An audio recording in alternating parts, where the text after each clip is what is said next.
Yasmine. Good morning. Karolina, you are Deputy Director at the Pomeranian Offshore platform. Thank you for joining us from Poland. Yes. Poland is stepping on the accelerator. It should construct 28 gigawatts of offshore wind capacity by 2050, and the first 10 projects with a total power of 5.9 gigawatts are already underway. Now, the Polish government in 2021 sealed a sector deal with developers and investors to make sure there's a certain share of local content.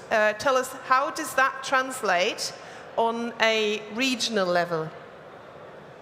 Yes, thank you very much for being with you and for the invitation. Hello, Paris. Hello, France. I wish I was with you, but I had a reason to stay in Poland because today I'm in Serock near Warsaw, where is the biggest Polish offshore conference organized by the Polish Association of Energy Wind. So yes, that's true. I mean, 2 years ago we signed on a governmental level this sector deal, and that was a start also for making interest who is on a game, because Poland is actually very fresh in offshore investments. So it was a kind of mobilization also for Polish partners, because in majority the competences are under the government. Of course, it doesn't mean that from the local and regional level we had to just stay and wait for the decisions.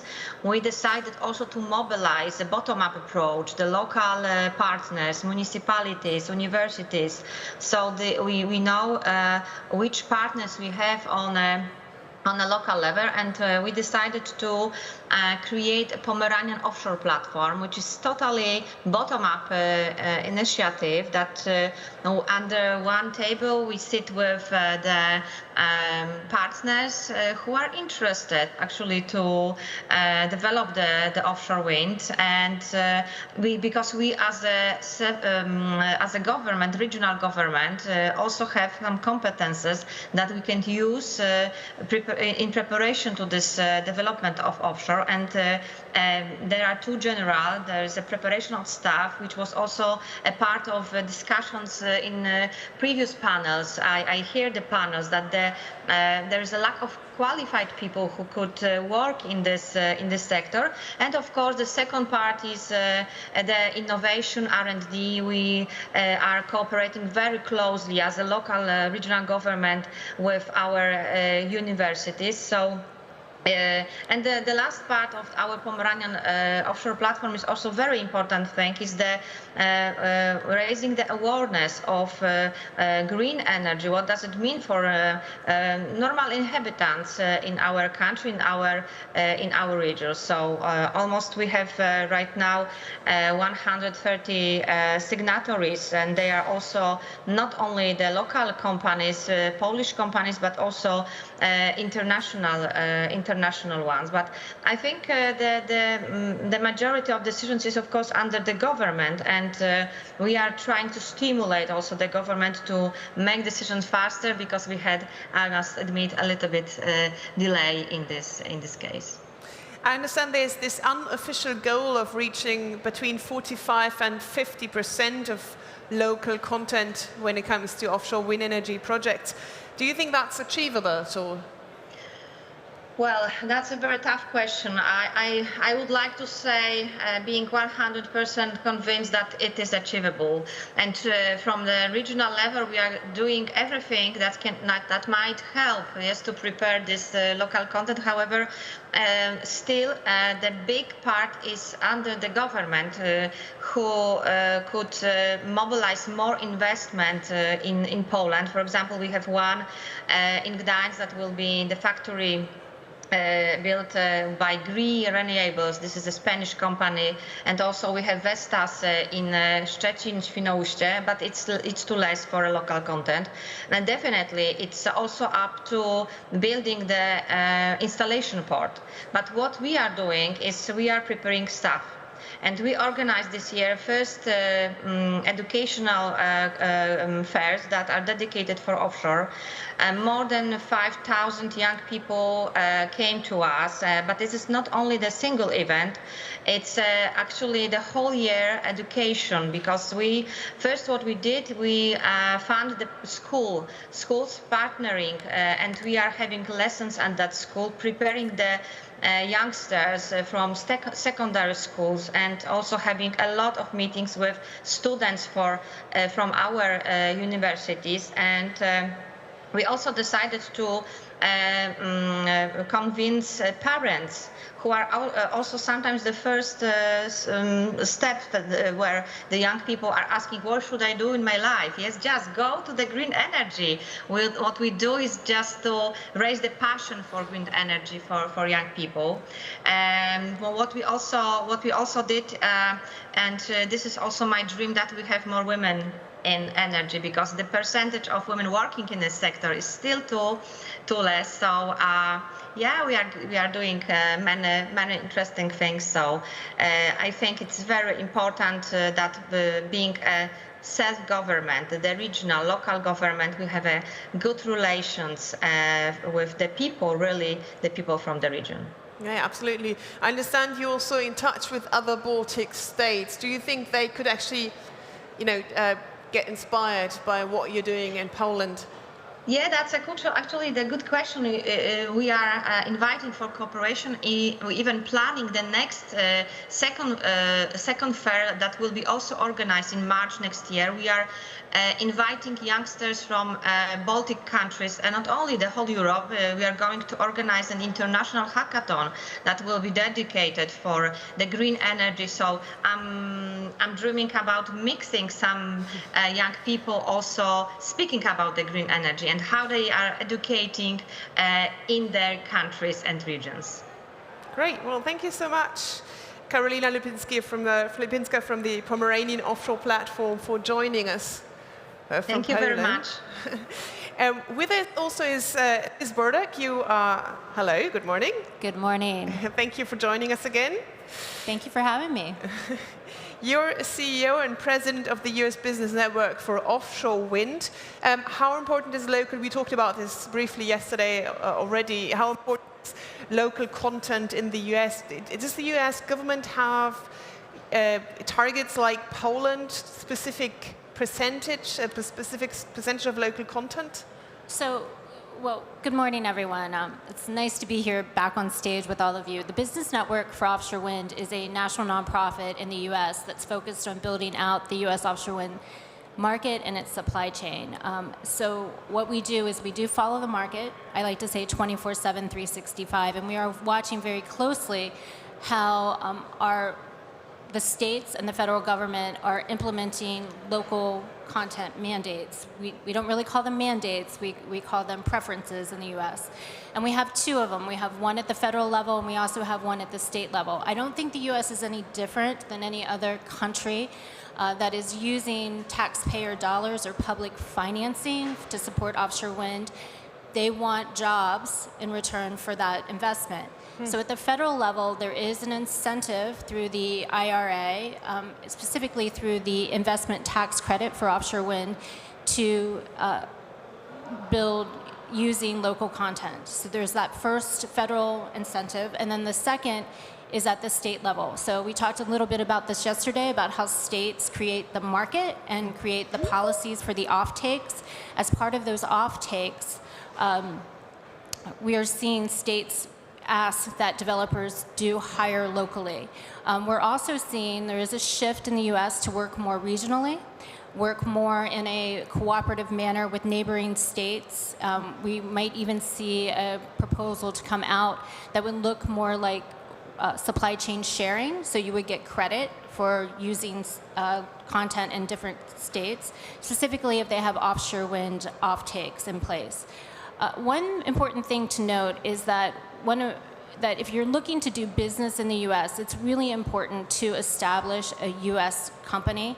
We have tracked the contracts across our 17 projects, and there's been a little over 1,400 supplier contracts that have been let to date. out of that 1,400, only 10% have gone to companies that only do not have a U.S. presence. So then 90% of the contracts have gone to businesses that either have a U.S. presence or are a U.S.-based company. So if you're looking to do business in the U.S. because of these requirements, it is really important to find a local partner or set up an office. And do you think that these local companies, are they actually built from scratch, or are they, in most of the cases, are they cooperating with other companies abroad that already have experience in the offshore wind energy sector? It's a combination of both. We've been in mostly the siting and permitting stage so far with many of our projects. So a lot of that local knowledge is needed. So it has been a lot of local companies that have been hired to do the geophysical surveys and things like that. But as we move into the manufacturing and construction and installations phase, which, by the way, if you all don't know, we've got our first 2 commercial scale projects under construction right now as we speak. Monopiles went in the water this week for Vineyard Wind. So we are seeing a lot of cooperation between U.S. companies and European companies to do that installation and install. And we touched on that briefly yesterday as well. Do you think there will be indeed 2 supply chains, or will they be interconnected on the east and the west coast? So the U.S. is a very big market. We have an East Coast market that has been established. We're now looking at the West Coast to establish its own market. California is leading the way. They have some pretty big goals, 25 gigawatts planning goal for California. Along with Oregon and Washington, we see that that region could become as large as a 50 gigawatt market. So we do expect to see a West Coast supply chain develop. We're already seeing investments into ports. The Port of Long Beach is looking to build from scratch a 400-acre floating offshore wind port. We have investments going into Washington state ports that are looking at fabrication and assembly as well. And then we have shipbuilding that in San Diego that has historically been a defense used for their defense that can convert over to offshore wind. So yes, I do see that happening. We already heard about the staff shortage. I suppose that's also a topic in the US. Is there any specific way you're going about this? Are there lots of training programs springing up everywhere? Or? There are a lot of training programs springing up, but in the United States we have our unions, and our unions will be doing the majority of work, specifically in the Northeast states and then on the West Coast. So our unions have robust training programs. They've been involved in offshore wind for the last decade, learning about it, investing in training programs, getting their workforce ready. So we see our workforce through our unions really ramping up. And so I think that we will be fine with skilled workers. We are short of mariners, so we are looking for mariners. And is there anything, just to finish off, is there something that you think that still needs to be tackled, like a major hurdle to get this going, where you haven't found a solution just yet? That's a great question. I don't see any major hurdles that we haven't thought of yet. We're thinking through grid and transmission. We're thinking through workforce development. We're thinking through how we regionally work together.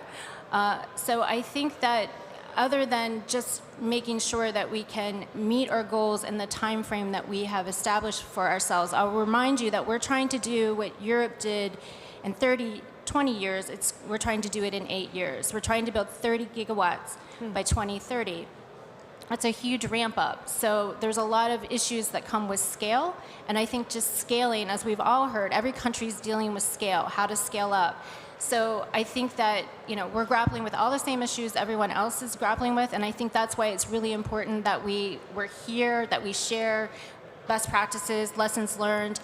We want to learn from Europe. We want to work with Europe to take on any challenges that we haven't thought about. But I think we're thinking through just about everything. All right. Well, thank you very much, Ms. Burdock from the US Business Network for Offshore Wind. Yasmine, Yurdusev, good morning. Good morning. You are head of offshore wind procurement at France's EDF, and your company is developing 5 projects in France. The 480 megawatt offshore wind farm Saint-Nazaire was commissioned in November last year, and you had a specific strategy when it comes to local content. What was that strategy? Tell us more. Yeah, so as EDF Renewable, we have been the winner for the 3 French offshore wind farms, the first in France. We were very dedicated to create and to build a very sustainable local supply chain. It's very important for the markets. And to do this, to achieve this, our strategy was based on 3 pillars. First is information and visibility. The second one was the access to our market, to our business, to simplify the access, and then networking. So if I can go in details, for example, in terms of visibility, what we were doing is at very early stage when we are already bidding in some tenders, we are very close to the market, close to the local supply chain, especially small and medium companies, and we were sharing our future tenders requirements, our schedule for our projects. So that was very important in order to make them prepared to our projects. The second one was also to be very close and working closely with all the local economical development stakeholders, such as clusters, chambers of commerce, business network entities. It was very important to be close to them. And one of the major achievements we have done is to sign, for example, a national partnership with the French Chamber of Commerce in order to make available at national level all our tenders. So that was very important. And what was also important is during the whole process to involve our tier 1 suppliers. So when we have selected them, for example, we were issuing to them a list of local companies to be used for their works. We can see some of the projects here behind us. That's Saint-Nazaire. It's Saint-Nazaire, yes. Before, and that was Fécamp, and I think that was probably the installation of the transition pieces, or? We are already working on it. The foundation, the GBS, gravity-based foundations are already installed, and we will be starting the turbine installation on Fécamp also. Right, okay. Given that global strategy regarding local content, do you have any results that you can share with us, any percentage of local content? Yeah, I can provide some figures. We can say that at EDF Renewable, this was a great success. If I take the example of the first offshore wind farm in France, so Saint-Nazaire projects, we have involved more than 800 local companies through the projects, from the development to the construction and operation. This means above 2,000 jobs which have been created just for these wind farms. If I go into detail, for example, during the construction phase, 400 companies, works jobs have been created just for the construction phase. Then 800 jobs have been, sustainable jobs have been created thanks to our partner, General Electric, which also built 2 factories in France. And in total, for example, just for the O&M phase, which will last for 25 years, we will have created 100 jobs.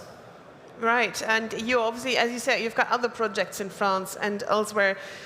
The next one, as the one we saw, Fécamp, for a 498 megawatt offshore wind farm, and also that's currently under construction. Upcoming next is the 450 megawatt development Corseul that will be commissioned by the end of next year. Are you going to use the same strategy regarding local content at these projects, or are you adapting it? Yes, our aim is really to use the same strategy because it was successful. On Fécamp, for example, we already started to use it, and we have created 1,000 jobs just for the foundation construction in France. So that was very important. And we also have a partner, which is Siemens Gamesa, which has built also 2 other factories in France, and which accounts for 700 jobs for the turbine manufacturing. But we know that it is not enough, and that's why we will be also addressing our requirements to our tier 1 suppliers. We really need to work more closely, more collaboration with them. And we have decided, for example, to sign also today in our booth a local content charter, which means that we will have some local content requirements for all EDF Renewables projects in France. For your suppliers? Yes, exactly. Okay. Are there any difficulties, any stumbling blocks you'd like to mention when you're implementing such a strategy? Yeah, I can say that the main challenge, to further develop and to have a very sustainable local supply chain, there might be two main challenges. The first one is the lack of clarity from governments about the local content requirements in tenders. It's very not clear how we want to manage these local contents requirements in tenders. So we need more clarity on this. The second one is also the uncertainty in terms of scheduling, scheduling the tenders, the pipeline of offshore wind projects. So those two are the main hurdles for the development of a sustainable local supply chain. But we need also to consider one thing which is already happening now and for 2 years already, is the actual crisis. I mean, the economic issues we are facing, and especially the supply chain, the manufacturers, they are facing a lot of issues due to the raise of prices on raw materials, on transportation costs, on energy costs. So all this impact a lot the supply chain.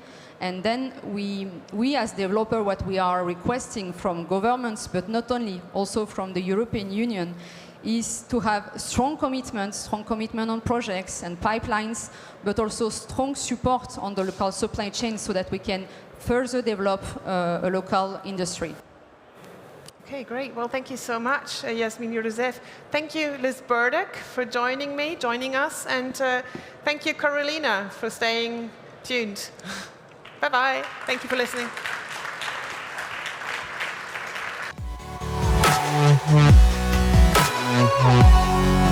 Mm-hmm.